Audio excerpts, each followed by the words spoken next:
and I'm asked the question, why am I doing a podcast? And it really put me down like a deep hole. Like, why do you do this? Why do you want to like have an opinion on everything and talk about everything? For one, I like it, and it just sends me to another situation that we had before our last game, before we played the Seahawks. And the head coach DQ, he had asked, why are we so competitive?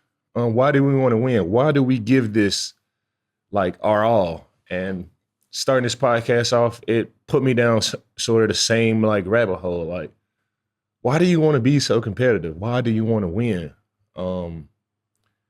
Why do you work so hard at what you do? Like, what is the driving force behind it? And I put a lot of thought into it, and it's just something that I love to do. I feel like it's my gift. I feel like it's my opportunity and space to like be me. On the football field, it's like, I'm asked, why am I so competitive over 15 years? Like, well, why do you still want to do this? Like, why is it still driving you? Why do you still wake up early in the morning and stay late and time away from the kids? And, for one, I love being victorious. I love being successful. I love, of course, the money is still good, and I turn down some money, but I feel like it's more than that. I feel like it gives me a sense of like purpose and intention, and life without purpose and life without intention, no matter at what scale it is, it seems kind of grim for me. And yeah, this is just my purpose and intention behind all of these things. You have to have purpose and intention in everything that you do. And that's why I was driven, to starting this podcast, just to be able to share space with you guys, the viewers, to come in here and have fun and laugh and talk about topics that I'm passionate about. That's what it's all about for me. And, here we are. Free range podcast is a very good space for us to talk about sports, football, of course, but not just football, basketball, and not just sports. Everything, conspiracy theories, science, music. It is our space, our free range to be able to talk about everything. And talking is so essential to the soul, to be able to talk it out, to be able to talk about things that you are interested in. And that's why we have Free Range with Von Miller, and here we are.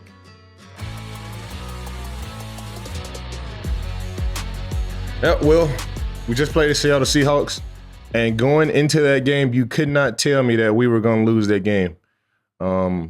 I just felt like we were going to be successful. We had lost 2 games before. Was it 2 games or 3 games before? Chicago, Dallas, and KC, and now, the Seattle Seahawks. So we lost 3 games in a row, and you could not tell me that we were about to lose that game. Actually, the week before, too, when we played KC, we had a really good week of practice.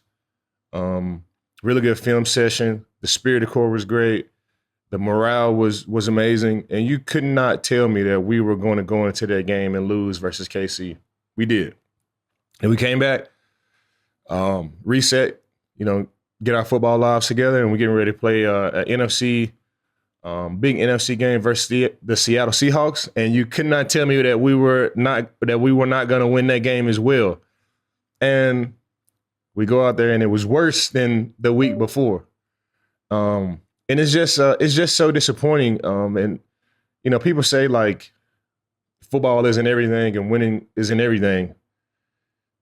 That's bullshit, because you don't want to. When you're a pro athlete and you're not winning, like your life revolves around winning. At the same time, like I said before, football is not everything, but it is very, very high up on the list, and it is a priority. So when you're not winning, like, it just takes the flavor and the season out of everything else. Like, you can't even like laugh for real. You can't even really like hang out with your boys for real. You can't even really get no sleep, because you're thinking like, man, if I got time to sleep, I got time to do other stuff. Like you can't. It's just this uneasy feeling when you're not winning as a pro athlete, and that's what we feeling now. And what makes this week a little bit more personal, like for me, is The Seattle Seahawks were a team that I was strongly considering like going to. Like it was between the Seattle Seahawks and the Washington Commanders. And, I picked the Washington Commanders, and I probably make that same decision 10 times out of 10. Like the year before, we had just went to the NFC Championship.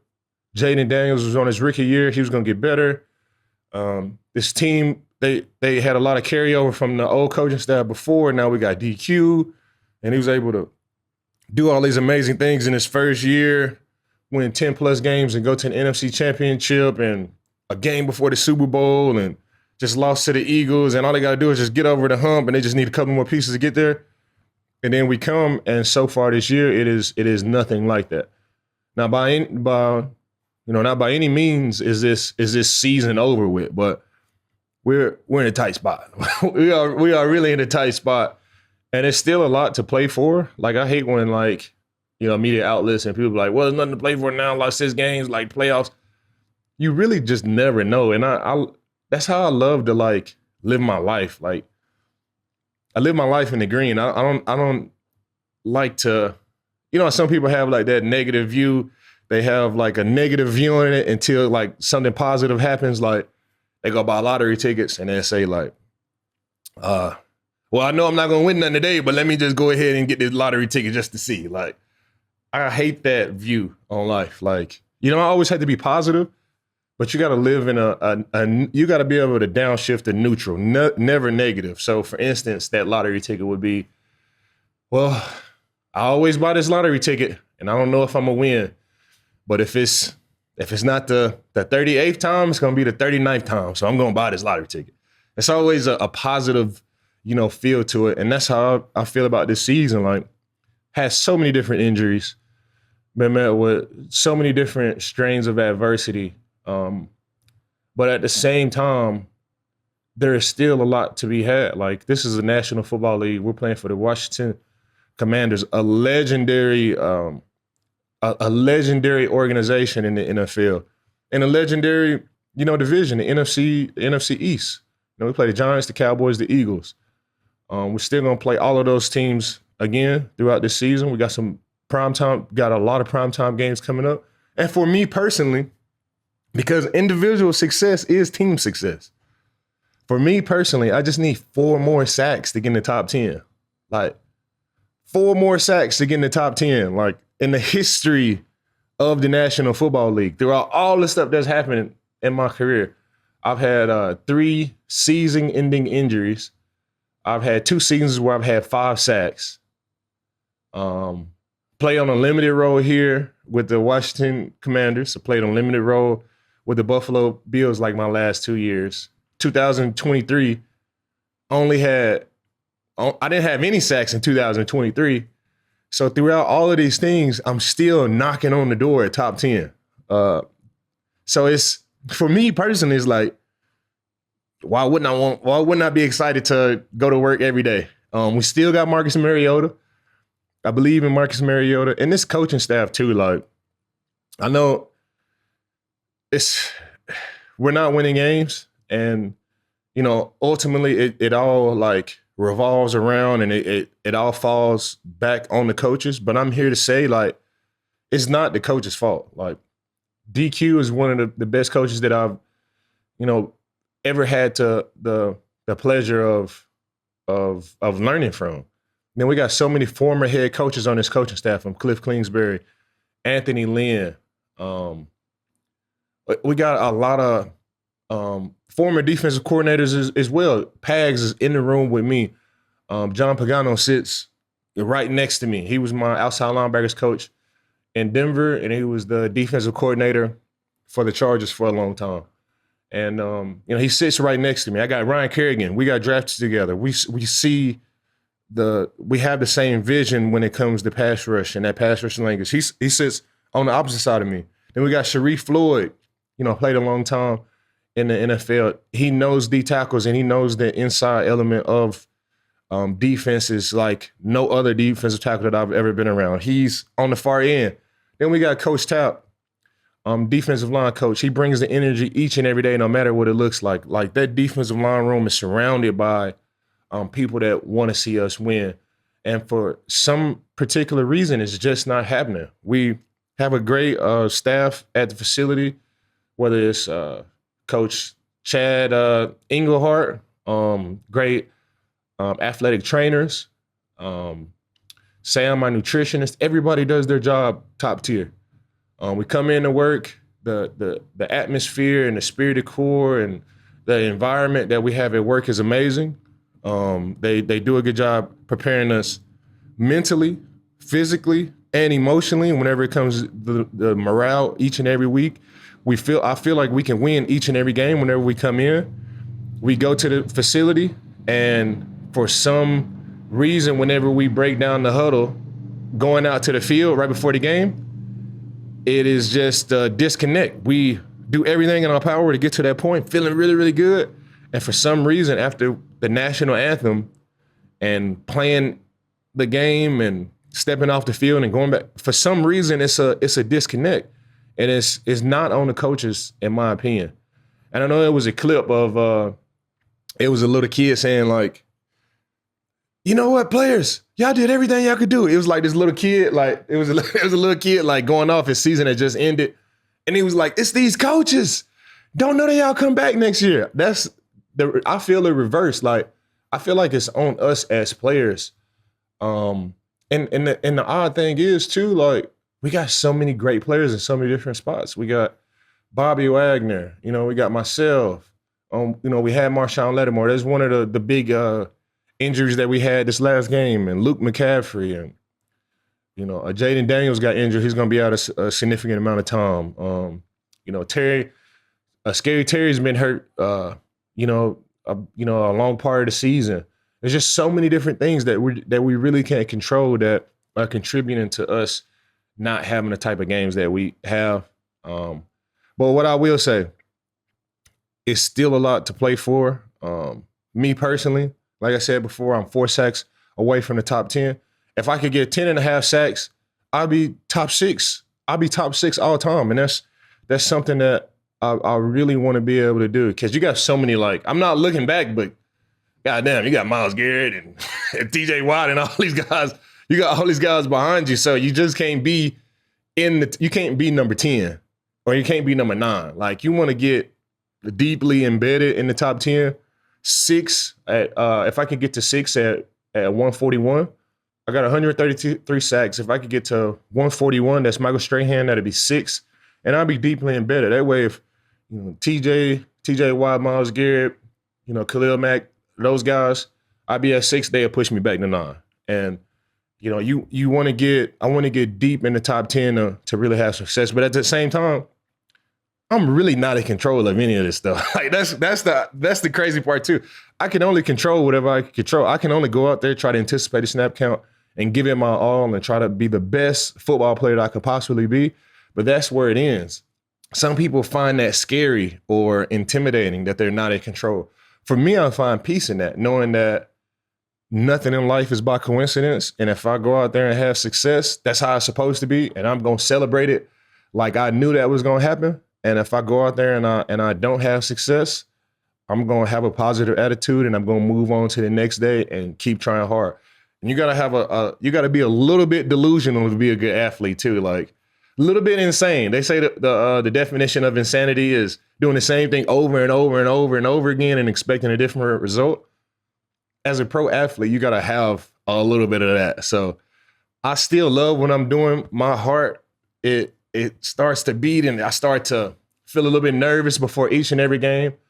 I love being in the facility and being around those guys and laughing and giggling and making serious situations funny and being able to have a positive impact on my teammates' lives, whether that's on the football field or off the football field. I love going to work and being around so many different personalities. So yeah, even though we're 3-6 and the future looks however you want to paint it to be, I still enjoy what I'm doing. And I always like to take it 1 year at a time. And always like halfway through the season, I start to make that prediction on the next year. Obviously, like I said, I'm not in control, but I did the same thing last year in Buffalo. Midway through November, I was like, you know what? I can play next year. And I had already made that decision, halfway through last year that I was going to play this year. And I'm feeling, the same way. Halfway through this season, like I think I got next year on the books. Year 16. If I'm able to be in an environment like this, hopefully I can still be here with the Washington Commanders. If I'm able to be in an environment like this with the coaching staff like DQ and they're able to take, give me rest and be able to, have a practice on and practice off, have vet days, like I can definitely play next year. So tough year, tough season. Halfway through it, it looks however it's going to look. We just lost to the Seattle Seahawks. That was a team that they actually called me first, and I took a visit to go see the Seattle Seahawks. I went to the facility, and Coach Frazier, he's the assistant head coach. He was my DC with the Buffalo Bills when I first got there, and he was a huge reason why I went to the Buffalo Bills. He kind of made me feel comfortable. Like I went to the Buffalo Bills. People don't know this story. Like I made the decision like to go to the Buffalo Bills. I made the commitment on Instagram. Like, yeah, I'm gonna go. I flew out to Buffalo the next day, and I had a little cold feet. Theo was right there with me. He was right there with me. He was documenting the whole thing, and I was walking around the facility and was like, I don't know, man. I don't know, man. I went into that conference room. They had "Welcome to the Buffalo Bills" on like the wall. It was like a little intro screensaver. And they had my contract right there, and my agent was looking over, and he gave me the pen. And all I had to do was sign. I was like, just give me. I gotta go to the bathroom. I was like, I gotta go to the bathroom. And I had walked over to the bathroom, and we were sitting in there, and I was just like, man, I don't know, like it's Buffalo, man, like. And then like 20 minutes later, somebody from the Buffalo Bills, they sent somebody in there. It's like, is everything okay? And I was like, yeah, it's good. Went back in the room. My agent was like, hey, close the door. Like, give us a moment. He started talking to me about it, like starting to walk through. Still wasn't convinced. And then they sent in, Coach Frazier and Coach Washington, Eric Washington, Leslie Frazier. And I'm sitting in there and I was like, man, we're going to use you like this. You the missing piece. Like, and I believed them. I actually believed them. And my first year there in Buffalo, especially throughout my first 8 games, it was true. I got injured and, things changed after that. But up until that point, it was everything that I could have hoped it to be. And Coach Frazier was a huge part of that. And now he's with the Seattle Seahawks, and I believed him again. Like he told me that, Coach McDonald is a great coach. They got a great defense. They're just missing a pass rusher. I talked to AD, the defensive coordinator over there. He was with DQ with the Dallas Cowboys. He was a defensive line coach with the Dallas Cowboys for Coach Quinn, when Coach Quinn was a DQ for the Dallas Cowboys. And now he is the defensive coordinator for the Seattle Seahawks. So I loved everything that they were doing. Coach McDonald had came from the Ravens and Snyder. He's the GM over there, and they got a huge history, a long history of having successful teams. I talked to Marshawn Lynch. Marshawn Lynch was saying that I could be number 24. He was going to give me the blessing. And it was just, when it all came down to it, I just looked at the quarterback situation. Like, I never thought that Sam Darnold wasn't capable. It was just Jaden Daniels. I was like, man, Jaden Daniels, like, exciting. Like, it's Jaden Daniels. Like, got Scary Terry and all these guys. And obviously, the Seattle Seahawks got JSN, and they had a good running game and all of this stuff too. But for me, I will still probably make the same decision that I made to come to the Commanders 10 times out of 10 based on the information that I had at that current situation. So, and then coming here, like, I don't even care what the record look like, man. I love these guys, man. Even though it's not what we want it to be, like, I really do love these guys. So, tough week, losing to the Seattle Seahawks. It's like you turning down one of your, it's like you turned down, a chick that you went on a date with to be with another girl, and you look back and this chick just signed a big record deal to be she got a record deal. Now she's singing, and now she in movies, and now she's attractive, and she got all these Instagram followers now, and she's happy, and you looking over here, and you and your girlfriend, y'all got tough times and you're eating Hot Pockets, watching Netflix movies all the time. I'm still happy and it's still like good, but you just look over the fence and be like, damn, like they living life over there. But like I said, that was the decision that I made. Another thing too, the team that I really wanted to go to was the Baltimore Ravens. So,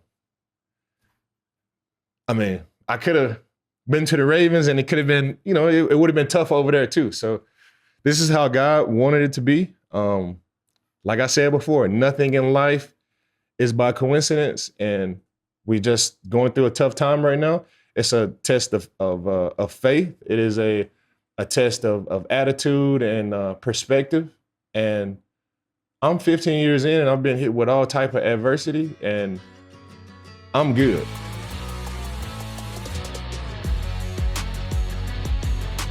Obviously, we're not playing the type of season that I thought we would play, but when you look at other teams and you see the type of years that they're able to put together, in my opinion, the true contenders of this season, obviously, you got the Buffalo Bills. I'm a huge fan of Buffalo Bills. Even though I'm not there anymore, I still pay attention to those guys. It's Josh Allen, the Josh Allen effect. Like, as long as they got Josh Allen, they're going to be contenders. You got the Patriots. They're doing amazing things over there as well. You got the Denver Broncos. And I just start with the AFC, in my opinion. You got the Denver Broncos, the Buffalo Bills, the Colts, the Chiefs. I'm missing somebody. The true contenders in the AFC. What are you thinking? You know the Chiefs would be out the playoffs if it started right now, though, right? No, they got a wild card spot. No. They got a wild card spot. Not right now. After they lost to the Bills? Yep. If it started today, they would be out. Which is crazy. And they still got the highest odds to reach the Super Bowl, though. I like the Bills, the Denver Broncos, the Chiefs. They still have the highest odds to reach Super Bowl. The Colts are doing amazing too. The Daniel Jones effect is amazing. And I know I'm leaving some guys out, but in my opinion, it's the Bills, Broncos, Chiefs, Colts. The Ravens are definitely going to make a run. They got Lamar Jackson. He's back healthy now. They just toyed around with the Miami Dolphins on Thursday Night Football. And they just picked up Draymond Jones, too. I played with Draymond Jones when I was with the Denver Broncos, Ohio State guy. Huge fan of him. He's been good since people even knew about him. Like, he's been balling since he first got in the NFL. And, of course, he went to Ohio State, too. And all those Ohio State guys, especially when they get in the league, it's just something about, like, Ohio State football players in the NFL. Like, they just got it, bro. Whether it's the Bosa brothers or Draymond or Terry or, like, all of these guys. Like, when you see a guy and you see him went to Ohio State, you know, like, okay, he can be a baller.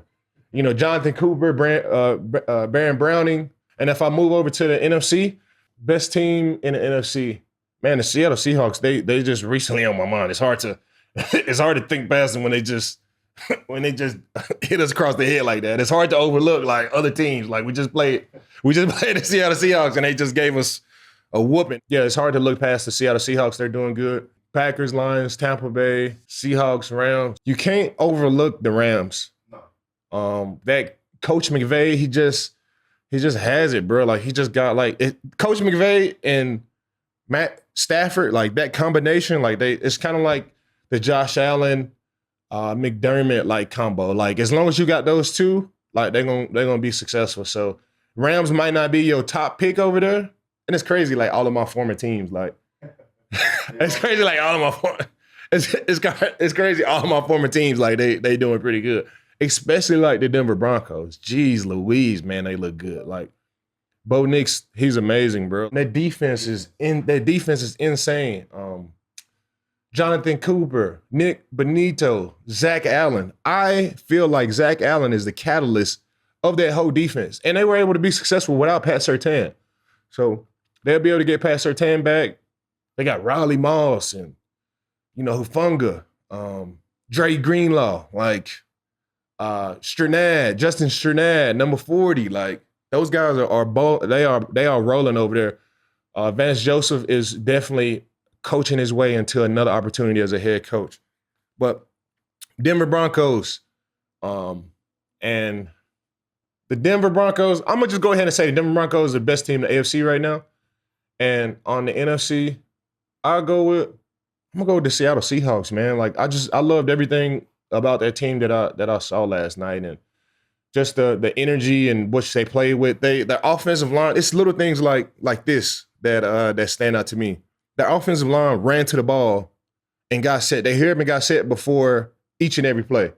And teams try to do that, but over the course of the game, they kind of get beat out of that kind of mentality, like rushing up to the ball. But they were just so successful the whole game that they just kept it. Usually they slow down after you make some plays on defense. They kind of like slow down, they start walking. They ran up to the ball each and every play, which I felt like that was very impressive. Kenneth Walker Jr., one of the best players on our offense, and one of our goals was to keep them under 100, which I thought that was going to be a tough goal to be able to achieve, but we actually did it.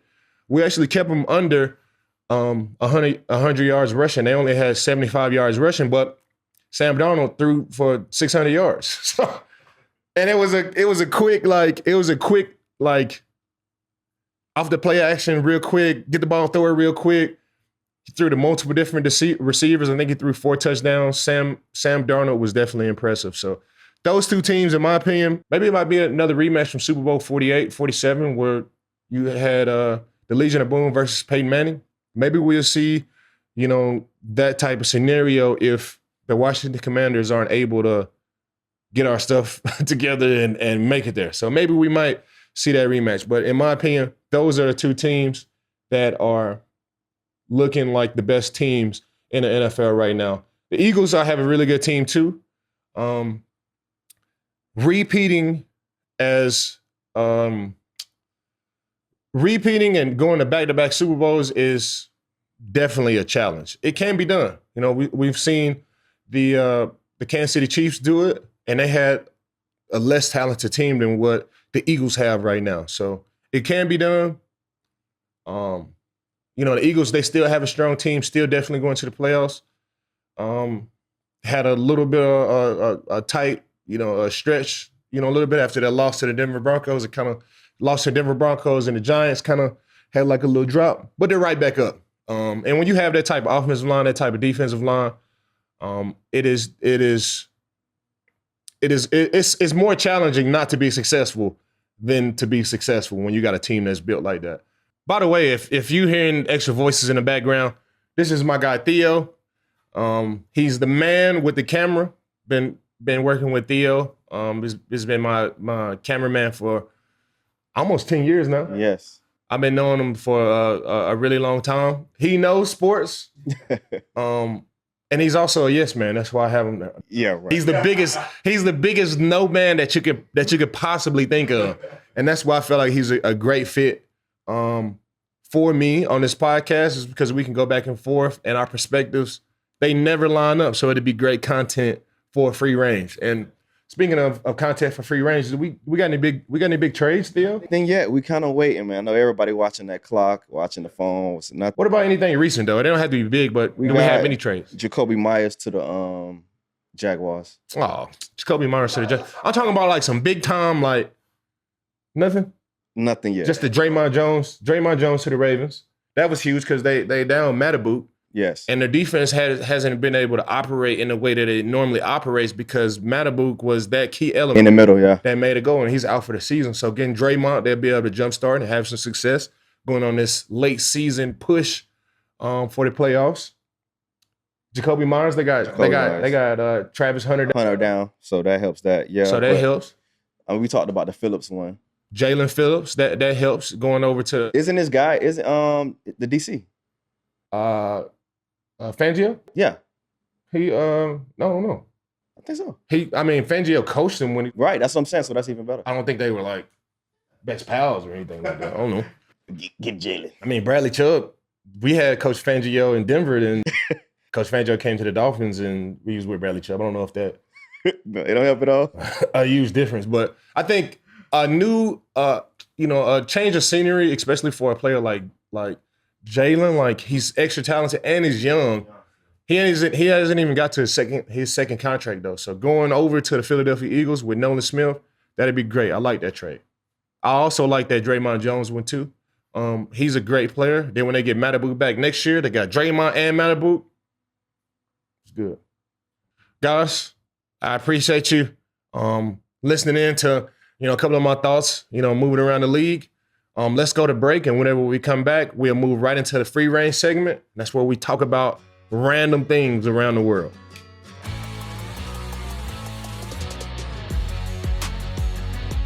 All right, guys, so I'm trying out a new segment. It's about random topics that have kind of been on my mind. Weekly, there are, a different list of random topics that popped up. And number one on my mind is this Elon flying car. He talked about it on Joe Rogan's podcast, and I thought it was a little bit interesting, and I want to go a little bit deeper in it. Flying car. Elon didn't say that they had a flying car, but he kind of hinted to it. Obviously, he didn't want to reveal before the reveal, but he said something was going to happen by the end of 2025, hopefully. And we all know when Elon started talking like this, like he not faking, like he's not capping, as the kids would say. And I think he has something, legit in the works. It's very, very interesting to think about a flying car. Is it just a car with propellers on the side of it? Is it a car with mini jets on the side of it? Is it a helicopter type of car? Obviously, it's going to be electric, very, very fuel efficient. But I'm interested to see the type of protocols that they have around this flying car. Like, do you use it like a helicopter? Like, do you go to a flying pad and go up? Do you have to register with the FAA, or do you have to check in with flight control? Because, you just can't park it in your garage, pull it out, turn on propellers, and drive it, 12 feet over the street, over cars and stuff. Like, I don't think you'll be using streets. And I wonder what would be the infrastructure behind that. Like, let's just say, for instance, that it's a flying car. Where do you drive it? How do you drive it? You can't just drive it on the street, stop at stop signs.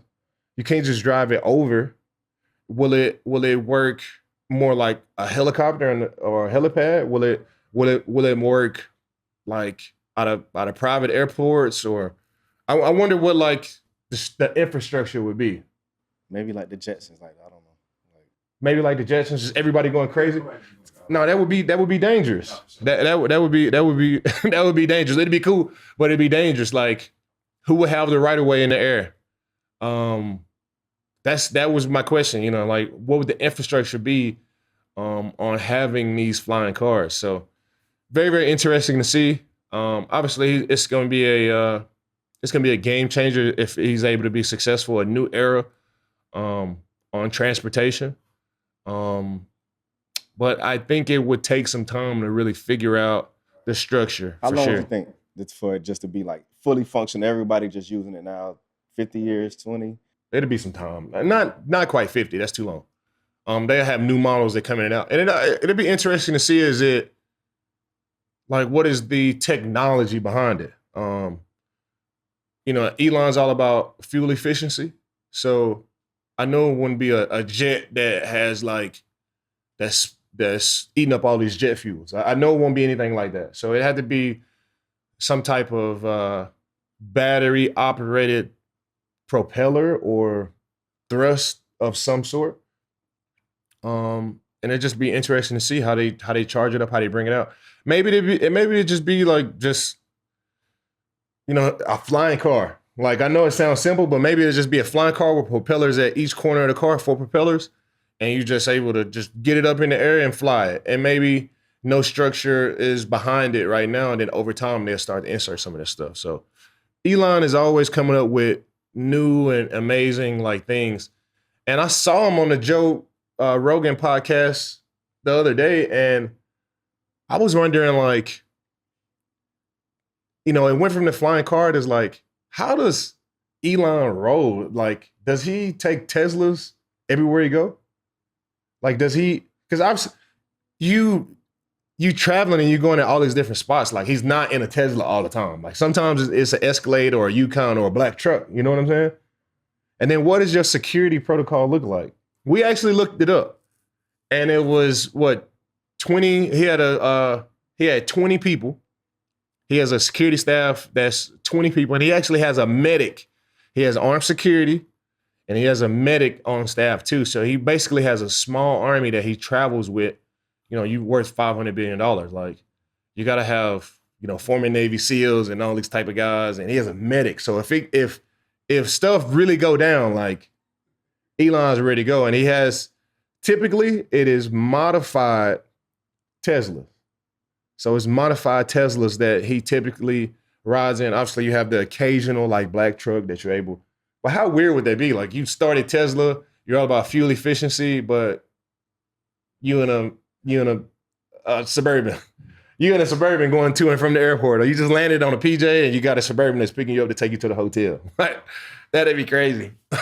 And other big topics in the news this week: the Dodgers just won the World Series. That Game 7 was amazing. And not just Game 7, but, that whole series was crazy too. I think, it was Game 3. I'm not totally sure, but I think it was Game 3 or Game 4. They went to 18 innings. Yeah. I think everybody was up late trying to catch And it tied like one of the longest World Series games or baseball games ever. I think 18 innings is definitely a huge time, but that whole series was amazing. Shohei, he started Game 7 off pitching, and then he gave up a 3-base. He gave up. It wasn't a grand slam. It was 1 under, so he gave up 3 runs. And then they pulled him after that. But he's able to pitch, hit, and which is essentially their Super Bowl. And they won 2 World Series. I think they was back to back. They won last year too. And Shohei, he's definitely obviously he's one of the greatest baseball players to ever play baseball. But he's starting to bleed over into the greatest athletes of all time, not just baseball. And where does he rank on that list? He has to be pretty high. Obviously without not doing a lot of research in it. And I don't want to make Shohei mad at me so he don't come on my podcast next week or anything like that. We're not trying to make him mad, but if you just really think about it, there's no one that has done what he has done. Immediately what comes to my mind is Deion Sanders. Playing football and going to playing baseball games, and then Bo Jackson. He pops up into my mind. Herschel Walker pops up in my mind. Herschel Walker, he played baseball too, right? No? That was both? I saw a graphic, and it was like basically Tom Brady throwing for 400 yards, then going out there getting 3 picks. And like that's just like the ultimate athlete on both sides of the field. Yeah. I wish it was a football player that played basketball too. Like that would be dope. Like he was in NFL and the NBA. That would kind of. It usually kind of goes like the other way. But in my mind right now, it's only, I got Bruce Jenner. He pops up into my mind too. Like, the things that he was able to do at his prime. Running, throwing. Like he was like athlete of the year. Like when he was in his prime, he was like athlete of the year. Like he was one of the most athletic people that like the world has ever seen. So I think he's on the Wheaties box and everything. Yeah, Wheaties box and all that stuff. So I mean, Michael Jordan, he played basketball, and he's the greatest basketball player to ever play. And if not, he's number 2. And if not, he's number 3. And they rotated between those 3 guys, whether you want to say Kobe or LeBron or Michael. That's a whole nother story. But off top, like Michael Jordan, he was great at basketball. He was one of the best ever at basketball. but he was just okay at baseball. Yeah, minor leagues. I mean, that's still They just wanted him on the team, like. that's still a feat though. Minor leagues, you know. But we talking about Shohei. But actually, Shohei, he only played baseball though. Like it's not like he played basketball too. So he plays multiple positions in baseball, but it's just baseball. It's not like he's going over to other sports. That's true. But baseball is one of the hardest sports ever. Baseball is one of the hardest sports, ever. I think that DB is the hardest position in all of sports. I think being a defensive back in the NFL is one of the hardest positions in all the sports. Yeah. Like you got basketball, you got point guard, centers. Baseball, you got pitchers, outfielders. Soccer, you got, strikers. And out of all of these different positions and all these different sports, defensive back in the NFL is one of the hardest positions to play in all the sports. I agree. You got to go. I'm going backwards, and I'm guarding one of the most athletic positions in all of sports. I'm guarding Justin Jefferson, Jamar Chase, Scary Terry. Like you guarding these guys, and I'm going backwards. I'm backpedaling essentially with my hands behind my back because I can't touch them after 5 yards. And then they throwing the ball, and they looking back for the ball, and I'm defending them. So to see what Patrick Surtain is doing, like, who's a better athlete, Patrick Surtain or Shohei Ohtani? Like, you know what I'm saying? Like, to be honest though, like. So I saw, I think Moot was on a podcast and he was talking about you could get a pick by mistake. You're not hitting a pitch by mistake. Yeah, you are. No, bro. You can get lucky hitting the ball too. Like you swinging the bat. Like no, you can get lucky and hit a ball. Yes, you can. Yes, I just you can get lucky.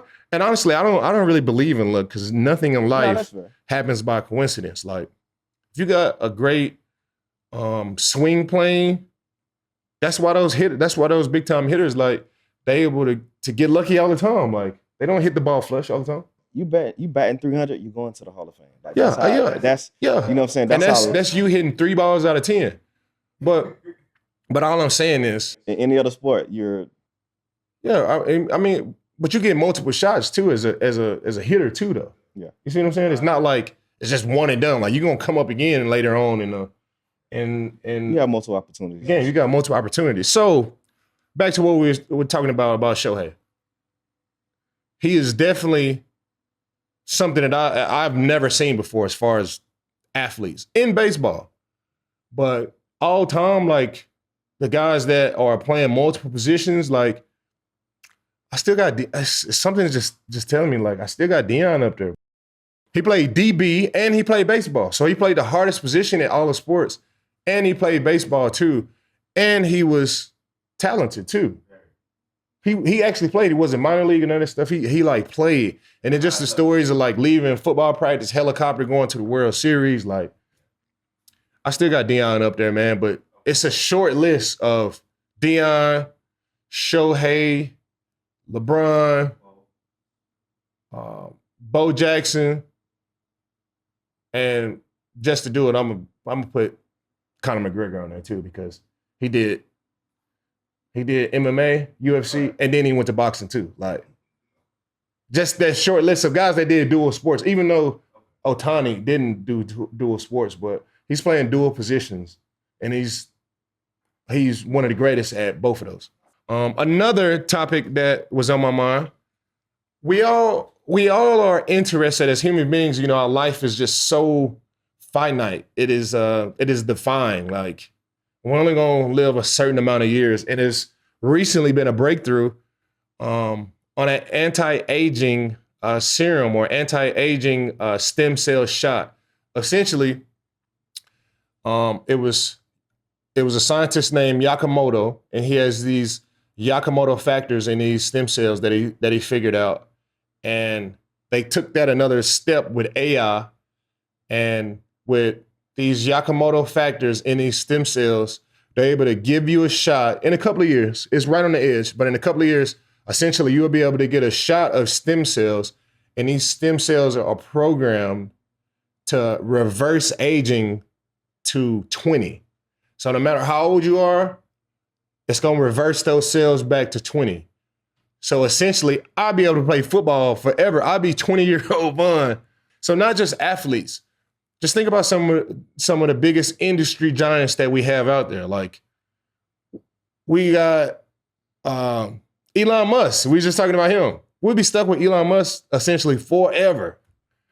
We got Floyd Mayweather. We'll be stuck with Floyd Mayweather forever. Warren Buffett.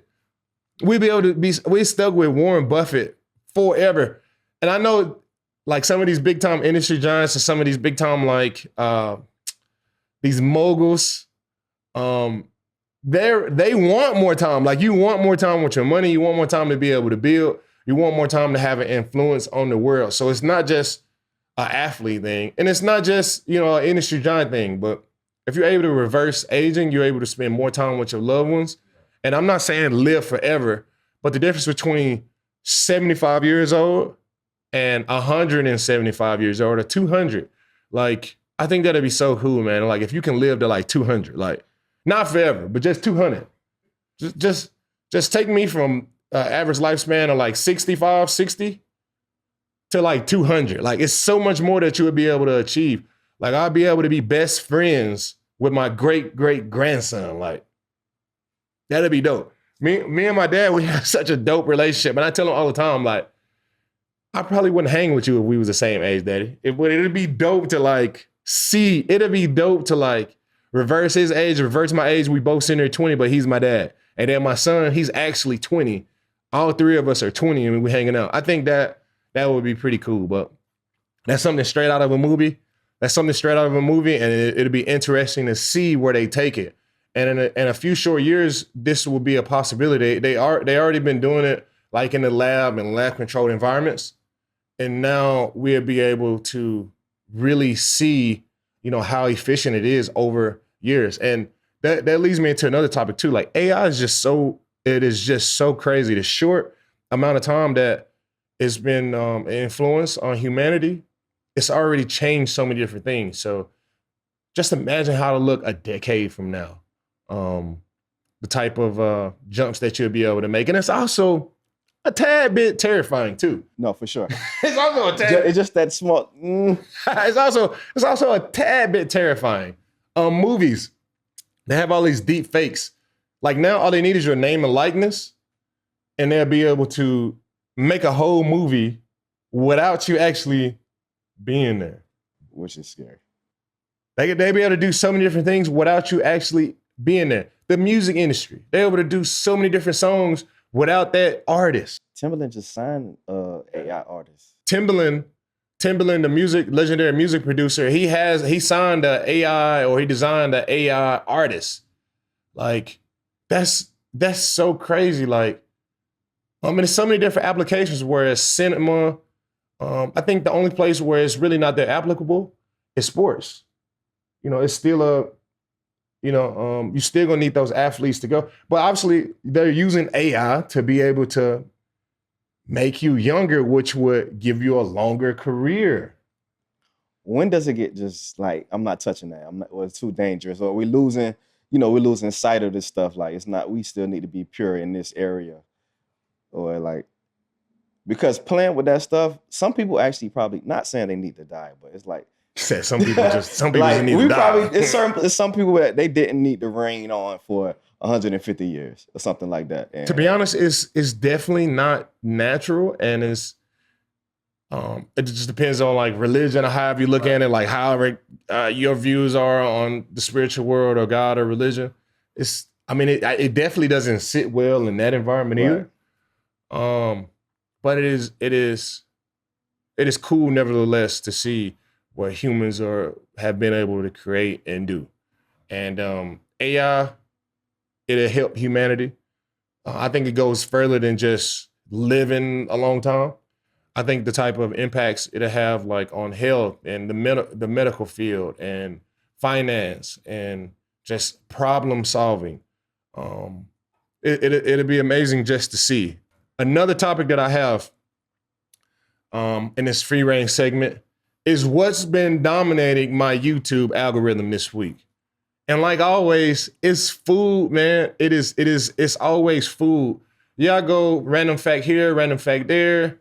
America's supposed to be this size, this and that, like just these random slides that I have on my YouTube. But then it's always back to food. And, Keith Lee, he was in Dallas, and he's one of the guys that I'm subscribed to on YouTube. And he had this, he went by this place called Brunchaholics in DeSoto. DeSoto is where I'm from. And they had this soul food wrap or soul food burrito. And it's basically collard greens, yams, macaroni and cheese, fried catfish. I think it had a little bit of rice in there, and it was rolled up in a burrito. And I know it sounds crazy, but it just looks amazing. And it's something about like just seeing people like try food or review food. It makes me hungry. When I'm done playing football, whenever that may be, maybe in 100 years, with this new AI stuff going on, like I might be 300 pounds. I might be one of those athletes because sometimes you got the offensive linemen that get real skinny. I might just go the other way, man. Like I might be 360 pounds. Like that. Like I just love food. It's just something about like food that it is a mood changer. You eat good food, like you feel good. It tastes good. It makes you happy. Look at me. I just sound like a Big Mac just describing like how food just make me feel. But I think it just has something to do with my childhood too. Like waking up in the morning and smelling breakfast. That's the thing that wakes you up out of bed is just smelling like that bacon and that eggs. And then this Thanksgiving and having all the family around and having all these good food dishes, and 4th of July with the barbecue, and you got Cinco de Mayo with like all the Mexican food, the Hispanic cuisine. Like it's just so many different things that I've been able to experience that's associated with a good time. And I think that's why it's embedded in my mind like that. So the biggest thing that's been dominating my YouTube algorithm this week has been Keith Lee's page, his food reviews this particular week. It's been amazing. All right, guys, this is the last segment of the day. This is Miller's Mailbag, and I encourage you guys to send voice messages, or you could just write the message to Von Miller at Odyssey.com. This is something I'm really looking forward to. It's a lot of energy that's involved in this. You guys, it's basically, you guys can call in to the radio station or call into the podcast and let me know what you're thinking, man. Whether it's football, whether it's off-topic situations, whether it's about the chicken farm, y'all go ahead and take advantage of that. This is my favorite part of the segment, is connecting with you guys. And this is called Miller's Mailbag. And Theo, what questions you got for us? We got one from producer Ben. After 15 years in the league, what's the biggest change you've seen from year 1 to year 15? After 15 years in the league, what's the biggest change that I've seen from year 1 to year 15? Well, that's basically saying like a George Washington. What's the biggest difference between the 1700s to 2025? It's a lot. It is a lot. 15 years in the National Football League is such a long time. But for me, the biggest change that I've seen, of course, number one, player safety. They continue to take steps to make this game safer, whether fans like it or not. The NFL is really concerned about player safety, and they take steps each and every week to make this game that is built for barbarians safer. Whether that's equipment, whether that's playing style or coaching technique, they have so many different things that they do to try to make the game safer. Number two, taunting it used to be part of the game, and now they want it out. If you look year 1, 2011, you could just hit a guy and stand over him and flex, and that'll just be part of the game. Now, if you do that, that's a 15-yard penalty. And I was explaining, to the guys last night, we saw George Pickens get the first down and act like he was going to hand the ball to the DB, and he was acting like he was gonna give it, and he swung it over to the ref, which he was taunting the guy like, "Here, take the ball. I just got the first down." Look at it from this way. 2011, no social media. It wasn't like this element of you got to see the disrespect all the time. Real men respond. They respond, right? They have memories. When they feel disrespected, they respond. You go back. Antoine Winfield, Super Bowl. Tyreek Hill hit him with the deuces.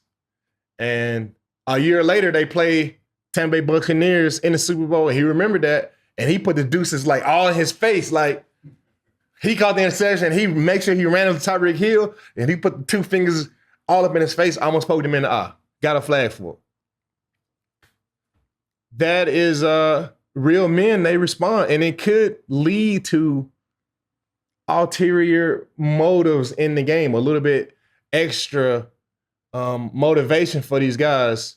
Essentially, it's no place in it for the game right now. I think personally, and I know it's a tough thing for.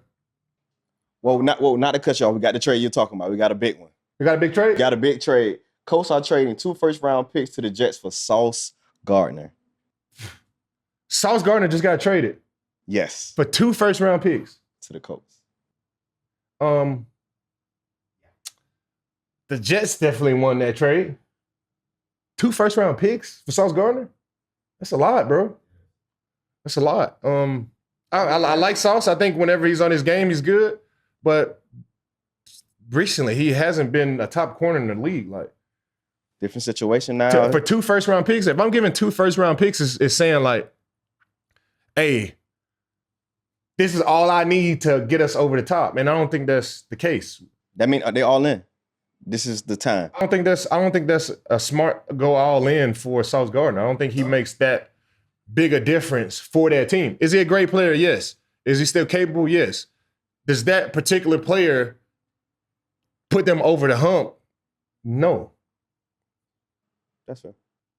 If they were able to get like Max Crosby or something like that, like a pass rusher, which they already got some great, from Kwity Paye to what's my other guy? He came to the Pass Rush Summit from UCLA. Okay, well he's a great pass rusher too. He's a first round pick too. There's another player to help out those guys. They got DeForest Buckner on the inside. Yeah, so 2 first round picks. You basically saying this is all we need to take us over the hump. You are leveraging your future for the present. Like you saying, we don't need them picks. This is the only player that we need to take us over the hump. And I don't think that's the case with Sauce Gardner. Do you like the trade? So you don't like the trade? I like the trade for the Jets. I don't like the trade for the Indianapolis Colts. But maybe defensively, they just need a little bit tighter coverage. They just need a little bit tighter coverage to make that defense go from here to there. Yeah. And for that particular case, yeah, go ahead and do it. I know they tried with X. They tried with Xavier Howards to fill that role. He ended up retiring. They needed better secondary play. So, yeah, that's a good pick for the Colts, too. Was it worth 2 first-round picks? No. And that's back to what we were saying. In the last, 15 years, social media has such an influence on our everyday lives. Right in the middle of our Miller's Mailbag, closing it up, we get a trade, and it's just that fast. And I think once you insert that with NFL players, you're starting to play a dangerous game. These guys, they don't have short memories. They remember the disrespect. They remember the viral moments. And once you start allowing guys to taunt, it could get dangerous really, really fast. You got guys, instead of going for the play, I'm just going to go take this head off because he disrespected me on the last game that we played in, and I had to watch it all summer. If you think about the Aqib Talib and Crabtree incident, like that was the last game of the season. Aqib Talib snatched his chain, which I told him not to do. I told him not to do that. I told Aqib Talib not to snatch Crabtree's chain. He did it. Crab went to the offseason, was thinking about it that whole offseason, came back, and the first time when the Denver Broncos, we played Crabtree, it was an all-out brawl. Obviously, that's snatch and change. That's past taunting, but that's along the same lines. And those are just some of the things that I've experienced to change. Football is way more visible than what it was before. You got overseas games. We got a 17th game. It's prime time. It's more prime time games. The players are bigger, and are not just a sense of like size, but just their auras. Just them being visible. We got more stars than we ever had. Yeah, and it's a good time. It was a great time to be in the National Football League in 2011, and it's definitely a great time to be in the National Football League in 2025. So, and that's a wrap, guys. This is Free Range with Von Miller, and I really, really appreciate you guys for tuning in. Each and every week, we're going to have new topics, new guests. The world changes and it spins each and every day. So we'll be able to react to that gravitational pull. No, I'm just messing with y'all. But essentially, things evolve, things change. And right here at Free Range, we're constantly moving, we're constantly evolving. This is the show that cannot be contained, and you guys will be able to see it and experience it. And I appreciate you guys for tapping in. This is Free Range with Von Miller. Thanks and giggle.